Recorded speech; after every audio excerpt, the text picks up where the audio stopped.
Alrighty everyone, I am back and we're going to take a look at the next thing that was added in this update to BeamNG Drive.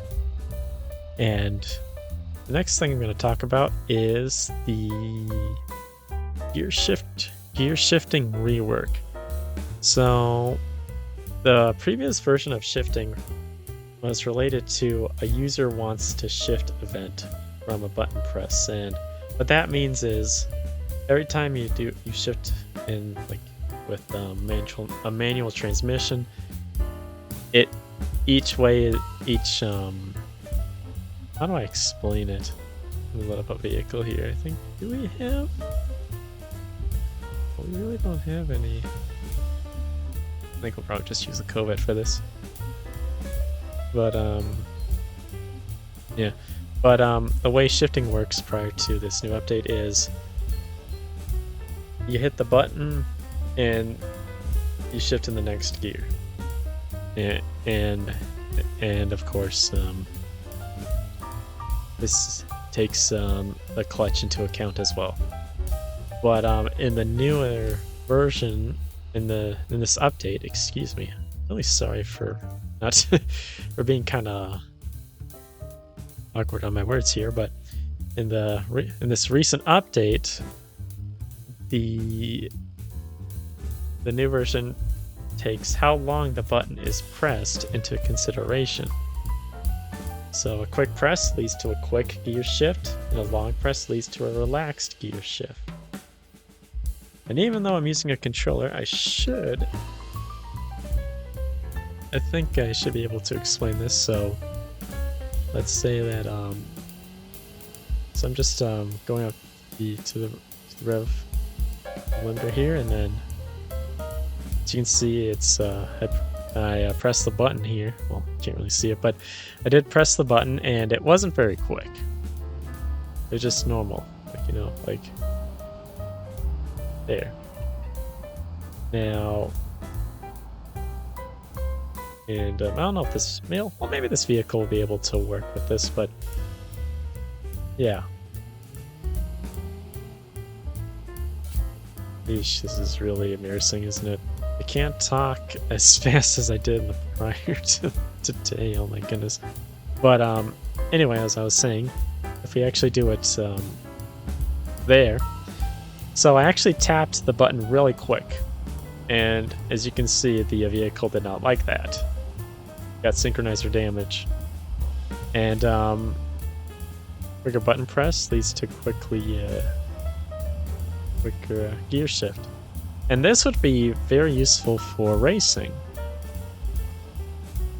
because usually when you're racing against other people, you want to make sure that your gear shift, you shift into gears more quickly and efficiently, where if you do it on the road here, you probably wouldn't be shifting them very fast, because otherwise you'll be synchronizer damage to occur.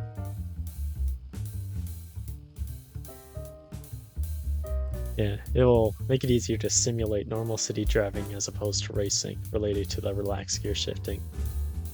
And this is especially when it comes to certain vehicles.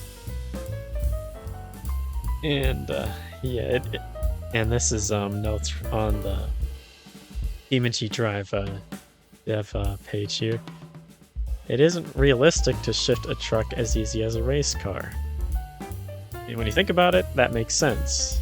You probably wouldn't be shifting, especially if it's a diesel T series. You pretty much would not be shifting very quickly in this sort of thing. But again, for something like a race car, sport car, probably makes sense. Now, it's not tuned on in an individual level yet. This is related to other, a vehicle compared to another vehicle, but this change is prepping for it for the future. I should also mention that H-shift vehicles, which, let's see if I can find one. I'm not really good with turning H-shift. Hold on a second. What would be a good one? Maybe the SBR4 has something like this. Let me go back to the twin turbo stage 2. Does this have a type of transmission? Like an H shifter? I think it does, doesn't it? Yeah. So in this case, H shift vehicles don't have classical buttons, as the devs put it, but time to physically move the lever is also measured and used. So I should actually have to do this here. Actually,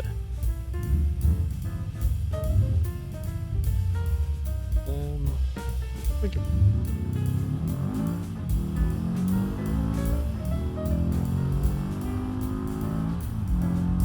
Yeah, as I'm shifting here, you can see, and I'm doing some terrible driving right now, but yeah, you can't really quick shift with the H shift gearbox like this, and it makes sense because the way the shifting works is, well, as you saw right there. I'll show it again here. So, oopsies.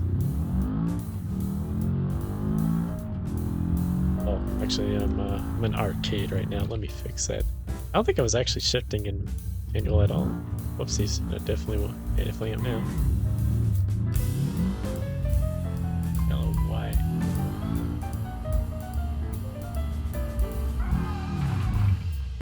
What in the world?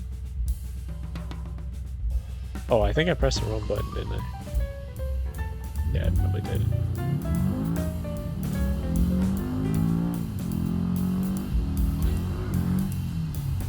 Oh, maybe it is actually. I don't know. Oh, jeez, really crashed right there. But yeah, as you can see with the type of shifter that this vehicle has, this will all the rework is also implemented too. Hopefully that makes sense. More information about this is on their website, and I think I'll probably showcase the photos that they released related to it as well, but one of them is related to a simple shifting and the other one is more related to what we just saw, I think, or something more quicker. I can't remember. Oh boy, everybody. I'm trying here. So the next thing I want to talk about is virtual reality. Now, I do confess I currently don't have a virtual reality headset that is compatible with my computer, and especially BeamNG.drive. But I'll probably talk about the features that virtual reality has for this game here. So VR headsets that support OpenXR standards should be compatible with BeamNG.drive, which is almost any kind. Version of VR includes the ability to toggle VR on or off at any point, the ability to choose snap turn or smooth turn in cockpit camera as well as walking mode, interactive 3D cockpit switches, door handles. In other words, if things are interactable, they can be interacted with in VR. In this case, in order to do this, it requires a VR controller to be used. It also features a customizable option that will allow someone's hand to reach faraway objects more easily. Stereoscopic and position-aware mirror reflections, directional 3D audio, instant 180-degree direction change in walking mode when using look back, support for both regular HMDs and non-HMDs, as long as the hardware supports the OpenXR standard. And for Windows mixed reality headsets, SteamVR needs to be set as default OpenXR runtime, excuse me, to bypass missing Vulkan support and WMR drivers. And more of this is in the patch notes for this update. And you probably mentioned that Vulkan is... You should probably heard that Vulkan was mentioned, and that's because VR does place a considerable amount of demands on a computer's resources. So substantial hardware requirements will be present, and graphics details should be scaled back, as well as the amount of traffic and other settings should be adjusted so the experience will be smooth. So yeah, VR is pretty intensive for BeamNG.drive, at least in its current state, and the point where Vulkan needs to be used. And I have seen footage of YouTubers trying VR, and I think the time that they tried it was, I think, in the earlier stages of it, but I would assume that VR has been tweaked in the in the hotfixes that were released for the 0.3 update. So it's probably better than it was in the when 0.3 was released, but I have no idea because I don't have the equipment to showcase that. But in time, I think I mentioned this in a previous video, I will make sure to get a VR headset that is compatible with BeamNG.drive, because it sounds like a lot of fun to use. What else do we got here? Yeah, other things I should mention. We got some new road signs, or new versions of road signs. Let me see where they are here. Here they are, road signs. And I believe the ones that are new are the ones in yellow. First we got some speed limit ones. We got a stop sign, a yield sign. I think I'll replace this vehicle with the turn sign, which is a very weird place to put it. I think this is static, isn't it? Oh no, it can actually be bent. Makes sense, it's not a static object. Makes sense that it's not a static object, excuse me. Yeah, I mentioned the bug. Yeah, regarding the bug that I mentioned earlier regarding the vehicle configuration section, yeah, I'll probably post it into BeamNG.drive's Discord server. I actually did in one of the channels, but I think it was the wrong one.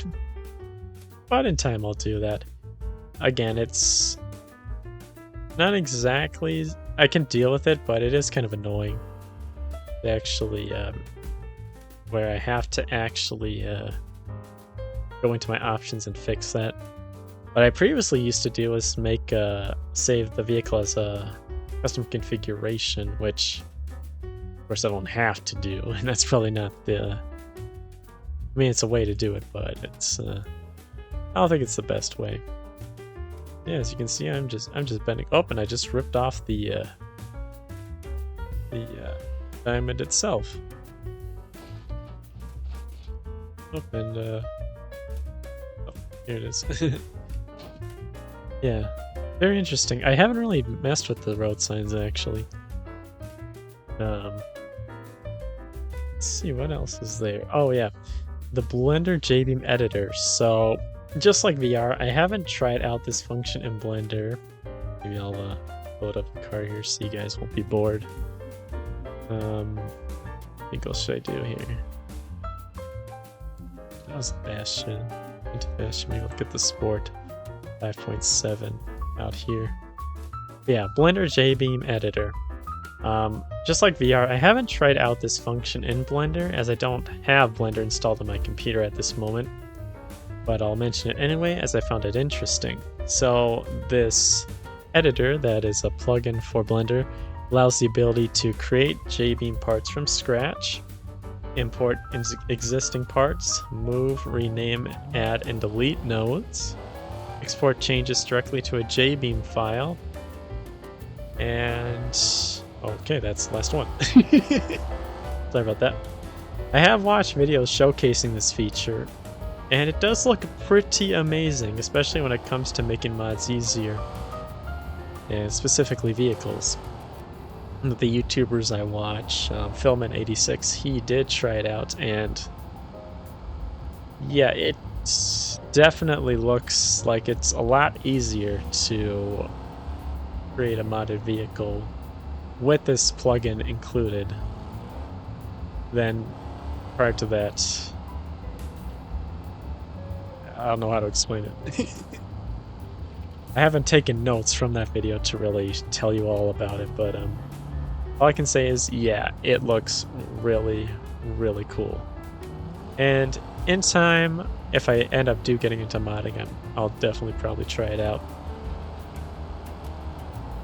But I believe that's everything that I found interesting for this mod. for this recent update. I probably missed some things.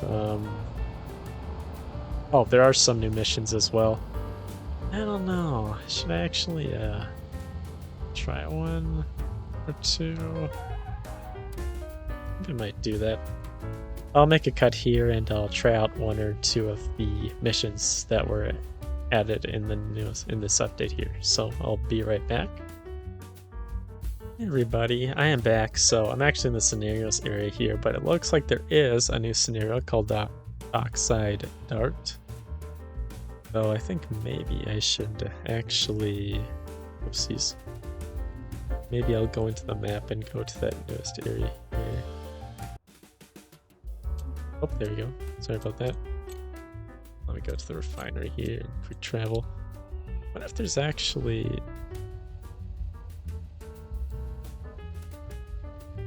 Can't remember what the name of the missions are called. Should probably check, shouldn't I? Yeah. I think I'm gonna go check that and I'll be right back again. Alright everyone, I am back again. So, yeah, in terms of West Coast USA, the two new missions that were added were Downtown Rush and Superhighway Sweep. On Jungle Rock Island, there's the Mudslide Gladiator mission and Small Island Sprint and Downhill Sweep on Small Island USA. And I'm going to see if I can try to find...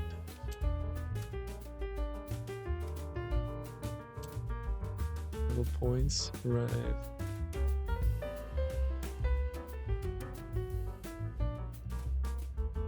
Let me just see here, everybody. I'm just gonna check.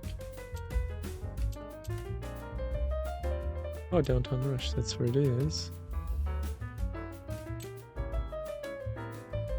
Yeah, this one seems kind of cool. So this is Downtown Rush here. Let's see.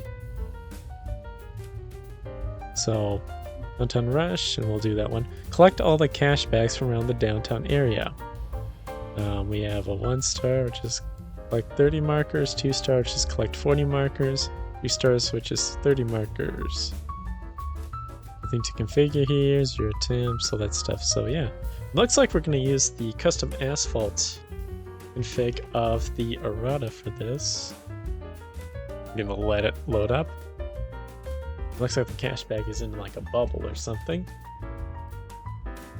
I'm gonna see how well I do here. And I don't really do the missions and the scenarios in time trials that often, but I'll really go ahead and give this one a shot.